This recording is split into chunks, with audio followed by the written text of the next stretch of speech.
Bismillahirrahmanirrahim.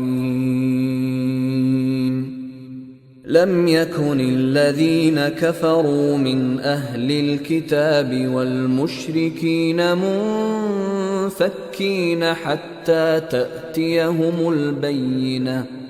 Rasulun minallahi yatlu suhufan mutahharah فيها كتب قيمة وما تفرق الذين أوتوا الكتاب إلا من بعد ما جاءتهم. السلام عليكم ورحمة الله وبركاته. الحمد لله رب العالمين والعاقبة للمتقين ولا عدوان إلا على الظالمين. وأشهد أن لا إله إلا الله وحده لا شريك له إله الأولين والآخرين. وأشهد أن محمدا عبده ورسوله سيد الأنبياء والمرسلين صلى الله عليه وعلى آله وأصحابه ومن تبعهم بإحسان إلى يوم الدين. أما بعد. معاشر المسلمين والمسلمات رحمني ورحمكم الله. Alhamdulillah, pada kesempatan pagi hari ini kita bisa kembali untuk mengkaji ayat-ayat Allah Azza wa Jalla, mempelajari dari Al-Quran, Kitabullah, yang mana Allah Subhanahu wa Ta'ala menurunkan Al-Quran ini untuk kita tadabburi, lalu kita amalkan dari kandungan ayat-ayat tersebut. Pengajian terhadap Al-Quran, mentadaburi ayat-ayat Al-Quran merupakan bentuk perhatian seseorang terhadap kitab yang Allah turunkan ini. Dan siapa saja yang perhatian terhadap Al-Quran, maka akan mendapatkan kehidupan yang baik, kebahagiaan di dalam hatinya, kebahagiaan di dalam hidupnya, di dunia dan juga di akhirat. Karena Allah Subhanahu wa Ta'ala mengancam bagi siapa saja yang berpaling dari peringatan Allah di dalam Al-Quran, tidak perhatian terhadap Al-Quran, tidak mentadaburi ayat-ayatnya, dengan kesempitan di dalam kehidupan. Allah katakan, "Wa man a'rada 'an dzikri fa inna lahu ma'isyatan dhanka." Siapa saja yang berpaling dari peringatanku Al-Quran, tidak mempelajarinya, tidak membacanya, tidak menghayatinya, tidak mentadaburinya, ini adalah bentuk-bentuk berpaling dari Al-Quran. Tidak perhatian terhadap Al-Quran, fa inna lahu ma'isyatan dhanka, maka dia akan mendapatkan kehidupan yang sempit. Artinya kesempitan di dalam hidup itu ketidakbahagiaan yang dia dapatkan di kehidupan dunia, meskipun nampaknya dia dipenuhi dengan kenikmatan. Zahirnya, lahiriahnya dia mendapatkan berbagai kenikmatan, namun di dalam hatinya sempit, gersang, tidak tenang. Yang demikian ditafsirkan oleh Ibnu Katsir. Meskipun nampaknya itu pakaiannya bagus, kendaraannya bagus, harta bendanya banyak, namun orang yang berpaling dari Al-Quran, jauh dari Al-Quran, tidak perhatian terhadap Al-Quran, itu mendapatkan kehidupan yang sempit, hatinya yang sempit. Ya, maka di antara keutamaan seorang mempelajari Al-Quran adalah menjadi sebab kebahagiaan di dalam hidupnya, kebahagiaan, kelapangan hati, ketenangan di dalam hatinya. Itu turun sakinah, ketenangan ketika seorang mempelajari dari ayat-ayat Al-Quran. Maka pada kesempatan pagi hari ini kita bisa kembali berkumpul untuk mempelajari dan mentadaburi dari ayat-ayat Allah Subhanahu wa Ta'ala di dalam Al-Quran pada surat Al-Bayyinah. Ya, kita masuk pada surat Al-Bayyinah, atau disebut juga dengan surat Lam Yakun. Ya, kata Syekh Sa'di, tafsir surah Lam Yakun wa hiya madaniyah. Surat Al-Bayyinah ini atau surat Lam Yakun ini adalah surat madaniyah. Itu surat yang turun setelah hijrah Nabi SAW. Maka kita akan dapati nanti ayat-ayatnya ditujukan kepada orang-orang ahli kitab, terutama Yahudi dan Nasrani. Ya, karena di kota Madinah setelah hijrahnya Nabi SAW, di kota Madinah itu banyaknya ahlul kitab, meskipun ada musyrikin. Berbeda ketika di Mekah. Ya, ketika sebelum hijrah itu banyak ayat-ayat yang ditujukan kepada orang-orang musyrikin, karena kebanyakan penduduk Mekah itu musyrikin. Adapun di kota Madinah maka kebanyakannya Yahudi. Ada Nasrani, ada juga kaum musyrikin. Pertanyaannya, kenapa Yahudi bisa sampai ke Madinah? Padahal asalnya kaum Yahudi itu di mana? Asal muasalnya di Syam, di Palestina. Di daerah Syam sana, di atas. Namun kenapa bisa sampai ke Madinah? Alasannya karena mereka, orang-orang Yahudi itu telah mengetahui akan datangnya seorang nabi yang diutus di tanah yang hitam yang banyak kurmanya. Tanah hitam banyak kurmanya itu maksudnya di kota Madinah. Karena sampai sekarang pun masih ada ya sebagian daerah di Madinah itu yang tanahnya hitam tapi menghasilkan kurma-kurma yang bagus. Sehingga orang-orang Yahudi ini berdatangan ke kota Madinah untuk menunggu siapakah nabi yang sudah dijanjikan di dalam Taurat, di dalam kitab mereka. Namun setelah diutusnya Nabi Muhammad SAW yang ternyata adalah dari keturunan Nabi Ismail. Adapun orang-orang Yahudi ini keturunannya Nabi Ishak, anaknya Nabi Ibrahim, Ismail dan Ishak. Ya. Ternyata yang diutus Nabi terakhir adalah dari bangsa Arab, bukan dari bangsa Bani Israel. Maka karena mereka fanatiknya sangat kuat, ya, sehingga tidak mau beriman kepada Nabi Muhammad SAW yang merupakan keturunan Nabi Ismail, ya, karena berbeda jalur nenek moyangnya atau bapak moyangnya, kakek moyangnya. Ini dari Ismail, kita dari Ishak. Akhirnya mereka tidak mau beriman kepada Nabi Muhammad SAW meskipun mengakui kebenarnya Nabi Muhammad SAW. Baik, ini sebagai muqaddimah dari surat Al-Bayyinah. Allah Subhanahu wa taala mengatakan, Bismillahirrahmanirrahim. Lam yakunil ladzina kafaru min ahlil kitab wal musyrikin munfakkin hatta ta'tiyahumul bayyinah. Allah Subhanahu wa taala berfirman, orang-orang kafir yaitu dari ahli kitab dan orang-orang musyrik tidak akan meninggalkan mereka sebelum datang kepada mereka bukti yang nyata. Rasulun minallahi yatlu suhufan mutahharah, yaitu seorang rasul dari Allah, yaitu Muhammad, yang membacakan lembaran-lembaran yang disucikan, yaitu Al-Quran. Fiha kutubun qayyimah, di dalamnya terdapat kitab-kitab yang lurus. Nah, lihat ya bagaimana orang-orang Yahudi ahli kitab, orang-orang dari kalangan ahli kitab, orang-orang kafir ya, orang-orang kafir dari ahli kitab yaitu Yahudi dan Nasrani, dan juga orang-orang musyrikin, itu mereka mengatakan bahwasanya mereka tidak akan berhenti dari kesesatan mereka, dari perbuatan melampaui batas mereka sampai datang seorang rasul, yaitu Muhammad SAW yang telah dikabarkan di kitab-kitab mereka. Namun nyatanya setelah Rasulullah SAW datang diutus, justru mereka tidak beriman. Jadi mereka itu sudah menunggu ya, di kota Madinah ini sudah menunggu siapa ini nabi yang akan diutus ya, yang akan pindah berhijrah ke daerah yang banyak kurmanya, ke kota Madinah.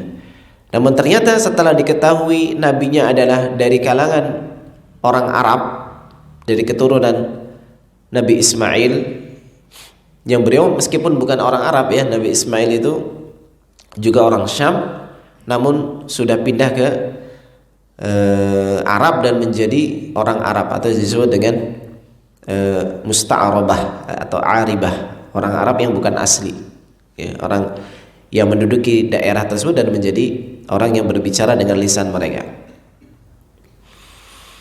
Maka ketika Nabi Muhammad SAW diutus, justru mereka apa? Bertambah kekufurannya, bukannya beriman, justru bertambah kekufurannya. Makanya Allah katakan di sini, lam yakunil ladzina kafaru. Ya, akan terus menerus orang-orang kafir itu dari kalangan ahli kitab dan musyrikin. Orang-orang kafir. Jadi kafir itu apa artinya? Kafir itu orang-orang yang mengingkari terhadap keimanan. Al-kufr itu secara bahasa artinya as-satru wa taghtiyah, ditutupi, menutup diri. Jadi orang-orang kafir itu menutup diri, tidak mau beriman kepada Nabi Muhammad SAW. Berbeda dengan kita Islam, kaum muslimin, umatnya Nabi Muhammad SAW, kita beriman dengan semua nabi-nabi. Orang Yahudi tidak mau beriman kepada Isa dan Muhammad. Orang Nasrani tidak mau beriman kepada Muhammad. Adapun umatnya Nabi Muhammad SAW beriman kepada seluruh para nabi, Musa, Isa dan seterusnya dari nabi-nabi yang diutus oleh Allah Subhanahu wa taala. Maka disebut kafir karena tidak beriman. Ya, kebalikannya keimanan adalah kafir. Orang-orang kafir dari ahlul kitab dan musyrikin. Nah, di sini ada perbedaan antara ahlul kitab dengan musyrikin. Ahlul kitab, ahl itu artinya yang punya, yang memiliki. Jadi ahlul kitab umat yang memiliki kitab, yaitu diturunkan kepada nabi mereka kitab. Maka ahlul kitab itu siapa? Yahudi, Nasrani dan umatnya Nabi Muhammad ahlul kitab. Secara makna umum ya, secara makna umum umat kita juga ahlul kitab. Karena apa? Karena diturunkan kitab kepada kita. Namun biasanya di dalam Al-Quran, ini makna secara khusus, ahlul kitab, utul kitab, orang yang diberi Alkitab itu Yahudi dan Nasrani, dari umat-umat sebelum kita. Ya, dari umat-umat sebelum kita, Yahudi dan Nasrani. Adapun musyrikin, ya, musyrikin itu adalah orang-orang yang menyekutukan Allah, yang beribadah kepada berhala. Ya, kalau di zaman kita sekarang Hindu, Buddha dan seterusnya lah, yang mereka tidak memiliki buku dari langit, dari Allah Subhanahu wa taala, ya, dan asal agamanya memang kesyirikan, dibuat-buat oleh manusia. Adapun ahlul kitab, Yahudi dan Nasrani, itu asal kitabnya dari Allah Subhanahu wa taala, asal agamanya dari Allah. Ya, makanya diperbolehkan untuk menikahi wanita-wanita ahlul kitab, diperbolehkan untuk memakan sembelihan ahlul kitab jika dipotong, disembelih dengan cara syar'i. Ya, kalau tidak dipotong dengan cara syar'i tidak boleh. Karena orang-orang Yahudi yang masih di atas agama mereka, berpegang teguh dengan agama mereka, masih menyebutkan bismillah. Bedanya apa? Bedanya mereka tidak mau beriman kepada Nabi Muhammad dan Nabi Isa. Itu saja. Orang Yahudi yang masih lurus masih sama, Pak. Mereka itu masih ibadah, masih sholat, masih zakat, masih meninggalkan hal-hal yang haram, khamr, meninggalkan kulladzi dzufur, setiap hewan yang punya kuku itu tidak boleh orang Yahudi makan. Sampai hari ini masih ada yang taat yang tidak mau makan hewan yang punya kuku.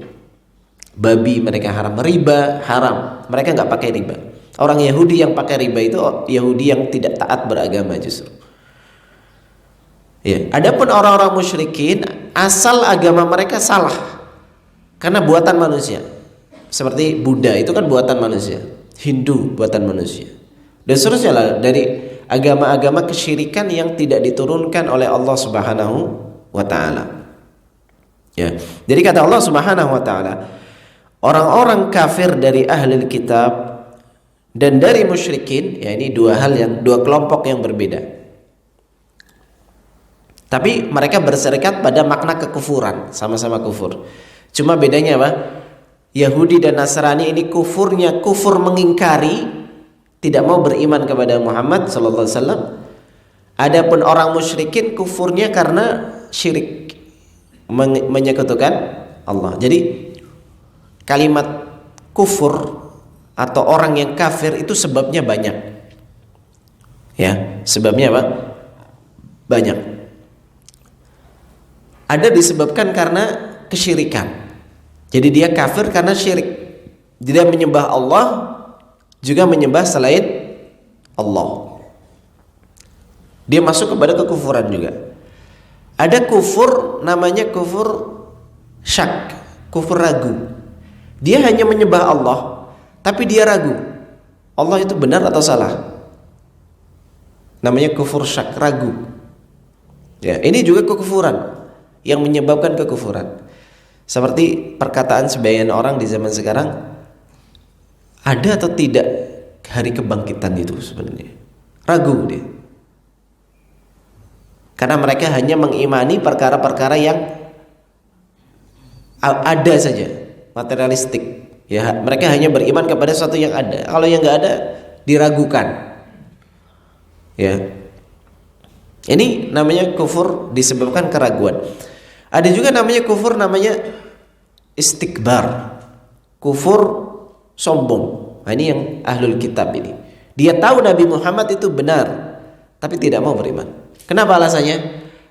Karena bukan dari kelompok Bani Israil. Lihat, fanatik. Jadi orang yang fanatik itu sebenarnya terdapat padanya ciri-ciri orang Yahudi. Ya. Orang yang fanatik itu sukanya, fanatik itu apa? Ta'assub. Ta'assub itu dia sebenarnya ta'assub itu lebih dekat kepada keras kepala. Ya, asal dari ta'assub atau fanatik itu keras kepala. Jadi dia keras kepala terhadap sesuatu yang menyelisih kebenaran. Ta'assub, taklid buta, ta'assub itu. Pokoknya kata kiai lah. Nah, gitu. Meskipun kiainya benar atau salah, nomor 120. Nomor sekian. Yang penting kata kiai benar. Oh, enggak kayak gitu. Beragama itu tidak seperti itu. Ya. Jadi kefanatikan mereka menyebabkan mereka istikbar, sombong, menolak dari kenabian dan kerasulan Muhammad sallallahu alaihi wasallam, sehingga mereka masuk kepada kekufuran. Artinya Bapak Ibu sekalian, kekufuran itu banyak pintunya. Ya, banyak kufur. Maksudnya kufur akbar, ya. Kufur akbar itu pintunya banyak, tapi semua bermuara kepada apa? Kekufuran itu. Ya, belum lagi ada kufur yang lain namanya kufur kecil, kufur asgor, yaitu kufur apa? Kufur nikmat. Ini kufur asgor, meskipun tidak mengeluarkan dari apa? Keislaman, keimanan. Ini juga banyak bentuknya kufur asgor itu.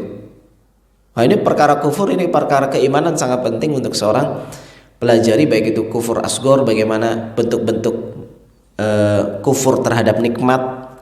Dan juga kufur akbar, ini pintu-pintunya juga banyak. Ada kufur ragu, ada kufur sombong, ada kufur berpaling, ada kufur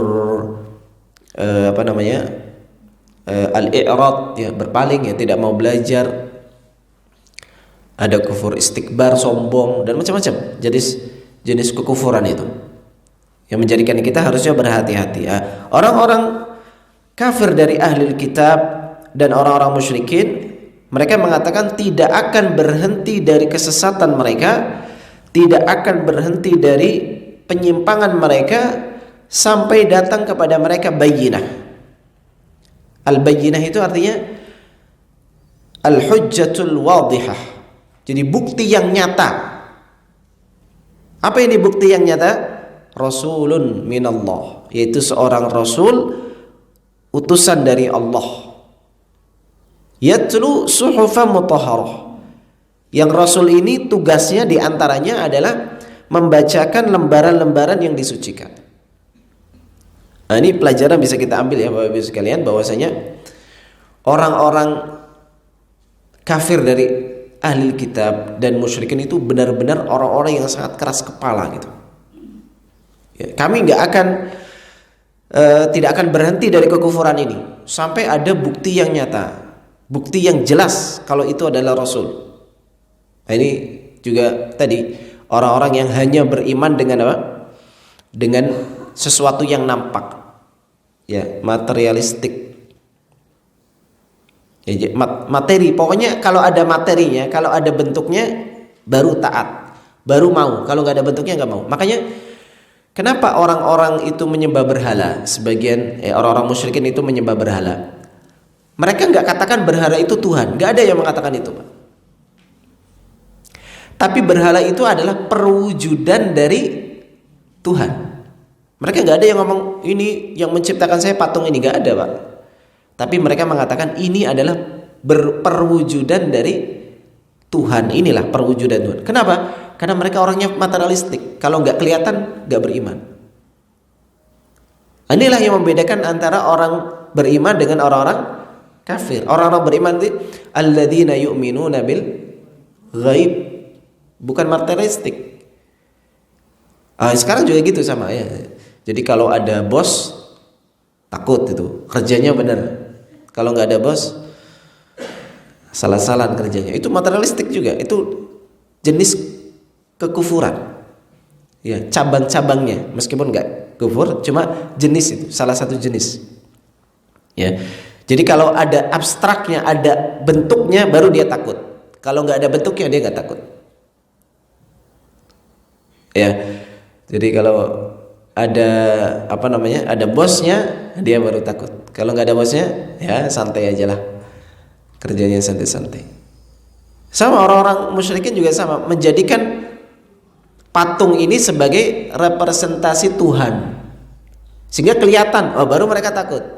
Masya Allah Pak ya, saya pernah waktu itu transit di Sri Lanka. Jadi di Sri Lanka itu tidak ada lampu merah Pak. Itu di pusat kotanya Pak. Jadi waktu itu transit, kemudian kita nginap semalam. Kita nginap di dekat kota itu, di pusat kotanya, ibu kota. Ternyata di situ kami perhatikan kok nggak ada lampu merah Pak.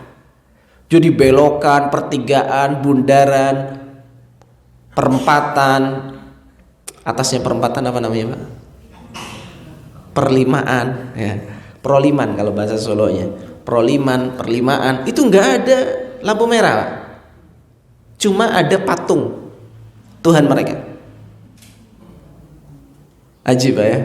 Padahal mereka juga banyak orang-orang Nasrani. Jadi agama di sana yang banyak itu Kristen dan Hindu atau Buddha, wallah alam, saya nggak tahu. Tapi memang tidak ada lampu merah itu. Kita perhatikan nggak ada lampu merah ya. Tapi ada apa? Tuhan. Jadi kalau sudah kelihatan Tuhannya, mereka pelan, nggak ngebut lagi Pak. Karena apa? Karena Tuhannya kelihatan gitu. Ada Tuhannya, pelan-pelan lah gitu. Kalau kita polisi Pak, ada polisi. Pakai helm. Kalau nggak ada polisi, nggak usah pakai helm. Ya, itu bentuknya diantaranya juga ya. Nah, orang beriman itu orang-orang yang beriman dengan gaib, perkara yang tidak nampak. Justru itulah keimanan yang sesungguhnya. Ya, ketika Allah Subhanahu wa taala tidak nampak di dunia, itulah keimanan sesungguhnya. Ya. Makanya mereka ini orang-orang yang keras kepala, benar-benar. Kata Syekh Sa'di di tafsirnya, la yazaluna fi ghayyihim wa dalalihim la yaziduhum mururul awqat illa kufra. Jadi bertambahnya hari, bertambahnya usia, bertambahnya informasi yang masuk kepada mereka tidak menambahkan kecuali kekufuran, semakin jauh dari Allah. Na'udzubillah. Makanya juga pelajaran ya Bapak Ibu sekalian, orang-orang yang semakin bertambah umurnya, semakin bertambah usianya, semakin tua, tapi tidak tambah kecuali keburukan-keburukan. Itu orang-orang yang celaka. Nabi SAW ketika ditanya, man khairun nas, siapa sebaik-baik manusia? Nabi katakan apa? Man tala umruhu wa hasuna amaluh. Orang yang panjang usianya, dengan panjangnya usianya tersebut amalannya bagus. Jadi semakin hari semakin bagus amalannya. Istiqomah namanya. Ketika ditanya man syarrun nas, siapa orang yang paling buruk? Yaitu orang yang panjang usianya, tapi dengan panjangnya usianya itu berhari-hari berlalu, malam-malam berlalu, tidak menambahkan kecuali keburukan amalannya buruk. Semakin tua semakin dosanya banyak, semakin macam-macam. Ini kan pelaku kemaksiatan di zaman sekarang. Ya, orang-orang yang memproduksi kemaksiatan. Ya, sudah puluhan tahun dia menjadi aktor kemaksiatan. Ya, maka semakin hari semakin bertambah dosanya, semakin banyak. Yang paling ngeri itu kalau jadi legenda kemaksiatan, Pak. Legenda apalah gitu. Legenda kemaksiatan. Sudah puluhan tahun, orangnya sudah mati, tapi karya-karyanya masih dinikmati. Tapi kemaksiatan, maka tidak menambahkan kecuali dosa dan keburukan serta kesengsaraan bagi dia. Mungkin dia di dunia dieluk-elukan, dianggap sebagai legenda, tapi legenda kemaksiatan. Na'udzubillah min dzalik. Ya, jadi ini sifatnya orang-orang kafir, jadi ahli kitab dan musyrikin. Kemudian kata Allah, rasulun minallahi yatlu suhufan mutahharah fiha kutubun qayyimah. Di dalam lembaran-lembaran suci ini terdapat kitab-kitab yang lurus. Ya. Yang dimaksud dengan kitab-kitab yang lurus adalah kabar-kabar tentang kitab-kitab di zaman yang lalu. Di dalam Al-Quran kan ada pengabaran tentang apa? At-Taurat dan Injil. Bahkan ada juga Zabur, ada juga Suhuf Ibrahim dan Musa. Meskipun sebagian para ulama mengatakan Suhuf Musa itu ya Taurat, sama saja. Ya. Ini disebutkan kabar-kabar yang telah lalu,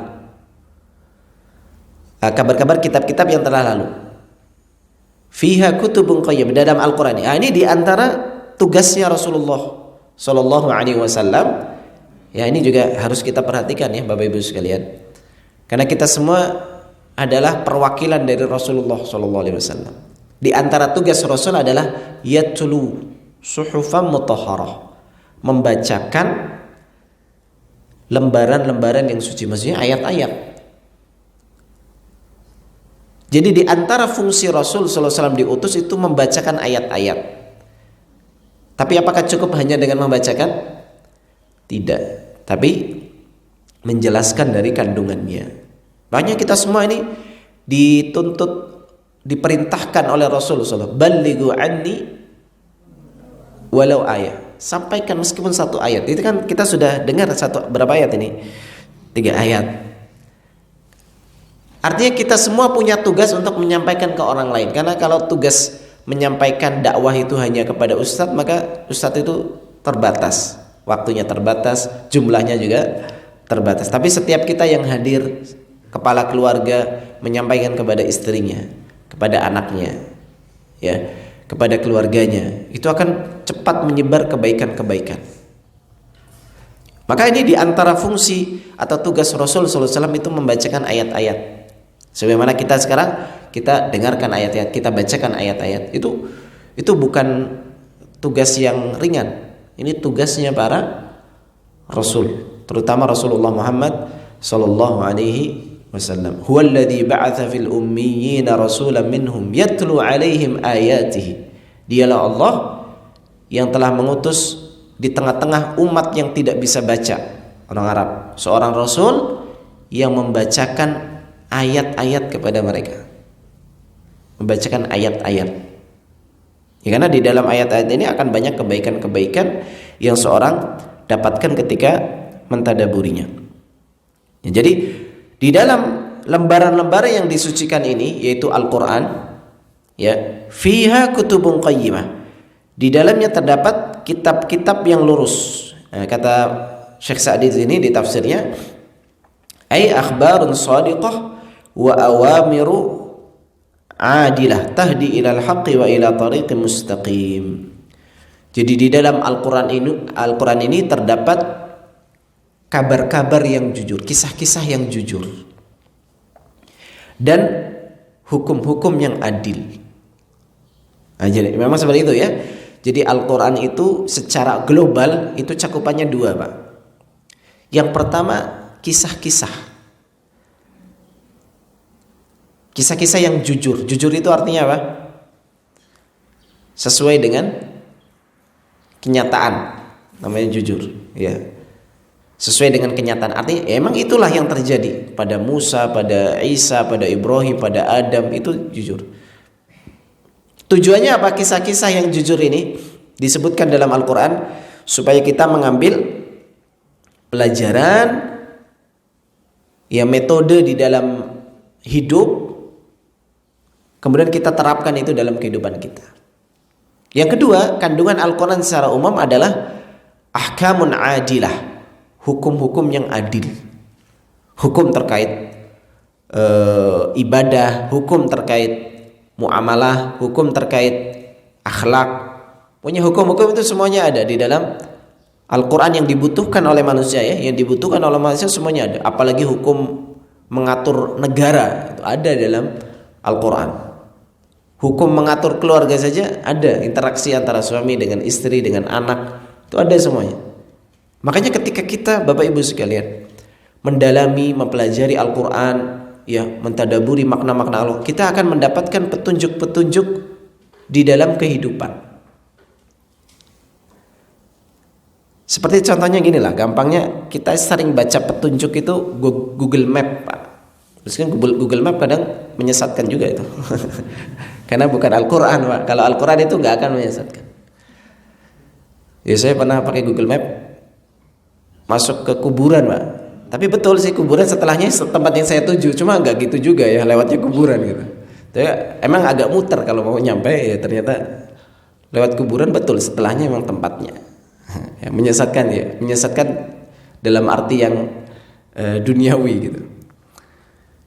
Adapun Al-Quran, ya, kalau kita baca Al-Quran itu, oh kayak gini, oh cara menghadapi istri yang bandel tuh kayak gini nih. Oh cara menghadapi suami yang keras kepala tuh kayak gini. Oh menghadapi orang yang pemarah tuh kayak gini nih. Itu ada dalam Al-Quran semuanya. Namanya kan Kitabul Hidayah. Hadza huda. Kata Allah, ini kitab ini adalah petunjuk. Cuma kita kok kayaknya terlalu pede, Pak. Udah nggak usah pakai Google Map, bisa lah. Bismillah. Sesat dia. Karena salah di dalam menyikapi peristiwa di bumi ini yang kita hadapi di kehidupan, salah menyikapinya.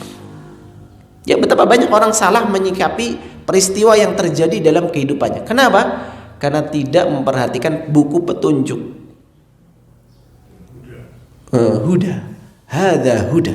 Al-Quran adalah petunjuk, petunjuk hidup. Membawa kehidupan, kebahagiaan hidup di dunia, membawa kebahagiaan hidup di akhirat. Cuma kita nggak terlalu perhatian, Pak. Itu penyakitnya orang Indonesia katanya. Orang Indonesia itu kalau beli TV baru, itu kan ada buku petunjuknya, Pak. Dibaca nggak itu? Insya Allah enggak. Udah langsung aja. Beli HP baru kan ada buku petunjuknya itu.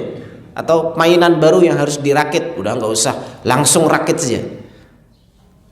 Ya kadang berhasil juga, kadang enggak gitu. Salah. Padahal ada buku petunjuk. Betapa banyak dari kita memang gak suka baca gitu masalahnya. Ya padahal itu petunjuk yang menjadikan kita benar di dalam bersikap terhadap kejadian-kejadian yang kita alami. Ya, baik. Kemudian Allah katakan, "Wa ma tafarraqal ladzina utul kitaba illa min ba'di ma ja'atuhumul bayyinah." Masyaallah. Jadi tidaklah orang-orang yang diberikan kitab, ahlul kitab, mereka tidaklah terpecah belah kecuali setelah datang bukti yang nyata. Oh, ini di antara sifat juga. Di antara sifat ahlul kitab itu sudah datang ilmu justru jadi terpecah belah. Harusnya apa, Pak? Kalau sudah datang ilmu itu bersatu, harusnya gitu. Justru ketika datang ilmu, al-bayyinah itu al-hujjatul wadihah, hujjah yang nyata, yang jelas, justru mereka berpecah. Seperti orang-orang Bani Israel terhadap Nabi Isa. Nabi Isa disebutkan dalam Taurat. Setelah datang Isa, apa yang mereka katakan? Hada sihrun mubin. Oh, ini sihir ini.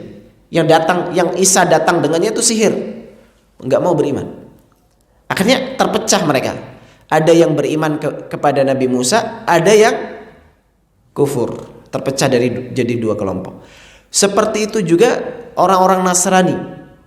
Ketika diutusnya Nabi Muhammad SAW, padahal mereka menunggu-nunggu juga, ternyata mereka juga terpecah lagi menjadi dua. Yang beriman kepada Nabi Muhammad masuk Islam, ya, yang tidak beriman kepada Nabi Muhammad tetap dalam agama yang dibawa oleh Isa dengan penyimpangan-penyimpangan yang mereka sudah masukkan ke dalamnya. Makanya kata Nabi SAW, iftaraqatil yahud ala 71 firqah. Orang Yahudi itu, kaum Yahudi itu terpecah menjadi 71 golongan. Waftaraqatin nasara ala 72 firqah. Kaum Nasara terpecah 72 golongan. Pecah-pecah itu, sempalan-sempalan, tapi semuanya masih Nasrani. Waftaraqat hadhil ummah ala 73 firqah. Adapun umat ini akan terpecah menjadi 73 golongan. Artinya semua masih muslim, semua masih kaum muslimin. Hanya saja mereka akan berpecah belah. Bahkan berpecah belahnya umat ini lebih banyak daripada Yahudi dan Nasrani. Kalau kita sebutkan di sini, wa ma tafarraqal ladzina utul kitab illa min ba'di ma ja'atumul bayyinah. Orang-orang ahlul kitab itu berpecah belah setelah datang bukti yang nyata. Ternyata kita lebih banyak lagi perpecahannya, Pak. Betul nggak? Setelah datang Al-Quran, setelah datang Sunnah, malah justru terpecah belah. Na'udzubillah. Harusnya ketika datang Al-Quran, ketika datang Sunnah itu kita bersatu, harusnya gitu. Ya, orang-orang yang beriman bersatu, orang-orang yang kufur terpecah. Ya, makanya di antara sifatnya Nabi Muhammad SAW atau sebelumnya di antara sifat Al-Quran itu Al-Furqan. Apa itu Al-Furqan? Yang membedakan antara yang hak dengan yang batil. Jadi ketika datang Al-Quran, mereka terpecah. Ini yang benar, ini yang salah. Yang benar bersatu, yang salah terpisah. Kata Nabi SAW, wa ana faraqun bainal ummah. Dan aku yang memecah belah, bisa diartikan seperti itu. Akulah yang memecah belah antara umat. Maksudnya adalah memecah belah antara yang hak dengan yang batil. Dipisah gitu. Dan itu harus terjadi, pemisahan antara yang hak dengan yang batil. Dan itu dilakukan oleh Nabi. Cuma yang hak itu ya jangan terpecah lagi, bersatu gitu. Ini sudah yang hak dengan yang batil terpisah, terus yang hak berpecah lagi. Oh, itu bukan ciri ahlus sunnah. Ciri ahlus sunnati wal jamaah disebut dengan jamaah karena bersatu. Kalau ahlul bid'ah namanya ahlul bid'ati wal iftiraq. Ya. Ahlul bid'ati wal firqah. Ahlul bid'ah itu sukanya berpecah belah. Pecah lagi. Itu ciri-ciri ahlul bid'ah. Ya. Adapun ahlus sunnah satu. Orang yang berada di Jember keyakinannya sama dengan orang yang berada di Pakistan. Ahlus sunnah itu satu, Pak. Meskipun tubuhnya berpisah, tapi apa? Keyakinannya sama. Itu kan hakikat persatuan. Sama. Oh ya, kita beriman dengan kitab yang sama, Al-Quran yang sama, Nabi yang sama. Ya, meskipun ada beberapa perselisihan misalnya dalam urusan fikih itu nggak ada masalah. Ada yang kunut, ada yang nggak kunut. Itu urusan-urusan yang bisa ditolerir. Ya memang sampai dari dulu sampai hari ini memang berselisih gitu. Kita mau bersatu juga nggak bisa. Kita yang ada harus bersatu dalam perbedaan. Ya, artinya gak ada masalah kalau dalam permasalahan-permasalahan yang bisa ditolerir, gak ada masalah. Tapi kalau dalam perkara-perkara pokok, itu harus kita perhatikan di situ, karena tidak boleh ada berbeda. Iman itu qaulun wa amal, perkataan dan perbuatan. Kata Imam Bukhari, wajadtu alfa syekh, aku telah keliling dunia dan aku dapati 1000 guruku mengatakan semuanya iman itu adalah perkataan dan perbuatan. Padahal beliau itu sudah keliling dunia. Itu Ahlus Sunnah, meskipun berbeda-beda tempatnya, tapi keimanan mereka apa? Satu. Itulah persatuan yang sesungguhnya. Tapi kalau ada yang mengatakan, oh enggak, iman itu cukup mengatakan di lisan saja, oh ini sudah keluar dari track. Ini masuk kepada golongan-golongan itu yang menjadi 73 golongan. Ya. Baik. Kemudian Allah katakan, wa ma umiru illa liya'budullaha mukhlishina lahud-din hunafa'a wa yuqimus salata wa yu'tuz zakata wa dzalika dinul qayyimah. Padahal mereka tidak diperintahkan kecuali untuk menyembah Allah saja dengan mengikhlaskan ibadah kepadanya, dengan mengikhlaskan ketaatan kepadanya dalam keadaan hanif, ya, lurus di atas tauhid, mengerjakan sholat, membayar zakat, dan itulah agama yang lurus. Artinya orang-orang Yahudi dan Nasrani itu semuanya diperintahkan kepada tauhid. Ya, makanya Nabi SAW mengatakan, nahnu ma'syaral anbiya ikhwatun li'allat, abuna wahid wa ummahatuna syatta. Kami para nabi itu saudara-saudara. Bapak kita satu, ibu kita berbeda-beda. Maksudnya bapak kita satu, asal agamanya, induknya satu, asal agamanya satu, tauhid. Cuma syariatnya berbeda-beda. Ada yang puasa seperti ini, ada yang puasa seperti itu, ada yang sholatnya 5 kali, ada yang sholatnya 2 kali, dan seterusnya. Tapi tauhid itu sama semuanya. Ya. Kemudian Allah katakan, innal ladzina kafaru min ahlil kitabi wal musyrikina fi nari jahannam khalidina fiha ulaika hum syarrul bariyah. Sesungguhnya orang-orang yang kafir, yaitu dari ahlil kitab dan orang-orang musyrik, akan masuk ke neraka jahannam, mereka kekal di dalamnya. Mereka itulah seburuk-buruk makhluk. Jadi orang yang paling buruk, seburuk-buruk manusia adalah orang kafir. Maka tidak boleh mencintai mereka. Kita setuju dengan peribadahan mereka, tidak boleh. Itulah namanya al-bara', berlepas diri dari kekafiran dan orang-orang kafir. Adapun muamalah dunia nggak ada masalah. Kita berinteraksi dengan tetangga kita yang Nasrani, nggak ada masalah, muamalah dunia. Tapi tidak ada kecintaan kita kepada apa? Kekufuran yang dia lakukan, nggak boleh. Tapi kita senyum, nggak ada masalah. Kita berinteraksi sama tetangga, nggak ada masalah. Bisnis tidak masalah. Ya. Tapi pada perkara-perkara yang agama, pondasi-pondasi keagamaan, kita tidak bisa mujamalah, tidak bisa basa-basi. Ini agamaku, agamamu, sudah. Ya. Innal ladzina amanu wa 'amilus salihati ulaika hum khairul bariyah. Sesungguhnya orang-orang beriman dan beramal saleh, merekalah sebaik-baik makhluk. Wah, ini orang-orang beriman, beramal saleh, orang yang harus kita cintai. Karena mereka adalah sebaik-baik makhluk. Makanya kata para ulama, ini diantara dalil bahwasanya manusia yang nanti menjadi penduduk surga itu lebih utama dari malaikat. Lebih utama dari malaikat. Kenapa? Karena manusia sudah melewati berbagai ujian di dunia, masuk surga. Adapun malaikat ya memang diciptakan untuk di sana. Ya, untuk diciptakan beribadah kepada Allah, tidak ada syahwat, tidak ada ujian yang berat bagi mereka. Ini kaum muslimin, manusia lebih utama dengan dalil ini, lebih utama dari malaikat yang masuk surga, ya tentunya dari karena Allah mengatakan khairul bariyah, sebaik-baik makhluk. Jazaohum 'inda rabbihim jannatu 'adnin tajri min tahtiha al-anharu khalidina fiha abada radhiyallahu 'anhum wa radu 'an dzalika liman khasyiya rabbah. Balasan bagi mereka di sisi Rabb mereka adalah surga-surga yang mereka kekal di dalamnya, yang mereka surga yang tetap, jannatu adn, mengalir di bawahnya sungai-sungai, mereka kekal di dalamnya selama-lamanya. Allah ridho kepada mereka dan mereka pun ridho kepada Allah dari kenikmatan yang Allah berikan. Dzalika liman khasyiya rabbah. Demikianlah bagi balasan bagi orang yang takut kepada Rabb-nya. Jadi surga itu didapatkan dengan iman dan amal soleh. Dan iman dan amal soleh ini pondasinya takut kepada Allah. Sehingga dia ketika takut kepada Allah, meninggalkan kemaksiatan-kemaksiatan, mengerjakan ketaatan-ketaatan, sumbernya adalah takut kepada Allah Subhanahu wa taala. Wallahu alam, ini yang bisa kita bahas pada kesempatan pagi hari ini. Semoga menjadi hidayah bagi kita, tambahan hidayah, ketetapan hati kita di atas hidayah Islam, hingga Allah Subhanahu wa taala wafatkan kita semuanya di atas Islam dan sunnah dalam keadaan husnul khatimah. Amin. Mungkin ada pertanyaan dari Bapak Ibu, dipersilakan.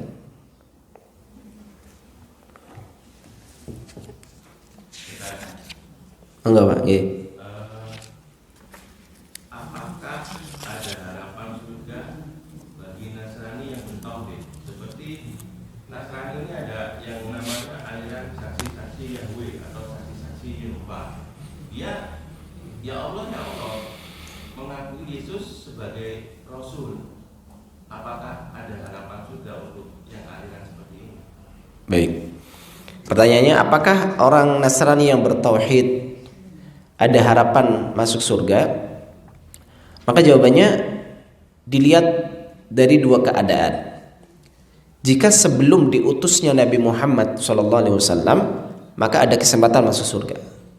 Sebelum diutusnya Nabi Muhammad SAW, maka ada kesempatan masuk surga. Inilah yang dimaksud dalam firman Allah, innal ladzina amanu wal ladzina hadu wan nasara was-sabiina man amana billahi wal yawmil akhir falahum ajrum 'inda rabbihim wala khaufun 'alaihim wala hum yahzanun. Orang-orang yang beriman dari Yahudi, Nasrani, ya, sabiin, kaum muslimin, itu mereka akan mendapatkan balasan di sisi Allah, surga.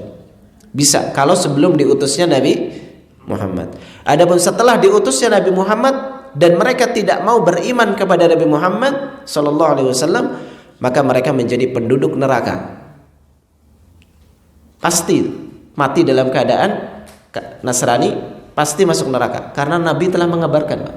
Nabi mengatakan,